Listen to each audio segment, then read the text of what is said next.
আলহামদুলিল্লাহ, মানে জগন্নাথ বিশ্ববিদ্যালয়ের জন্য আজকে তো একটা ঐতিহাসিক দিন। কারণ এই বিশ্ববিদ্যালয় হওয়ার পর আজকে আমাদের প্রথম ভোটাধিকার প্রয়োগ দিবস।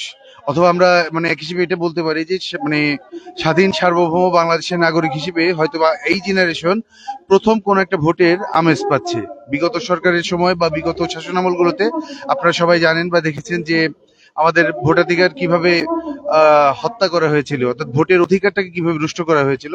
তো আশা করি ইনশাল্লাহ জগন্নাথ বিশ্ববিদ্যালয় আজকে একটা মানে জাতির সামনে একটা এমন একটা নির্বাচন উপহার দিতে পারবে যেটা অনুকরণীয় এবং অনুসরণীয়।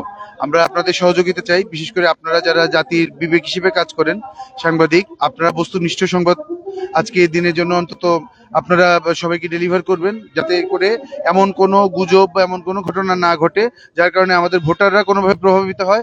অথবা আপনারা আপনাদের পেশাগত দায়িত্ব সততার সাথে পালন করবেন।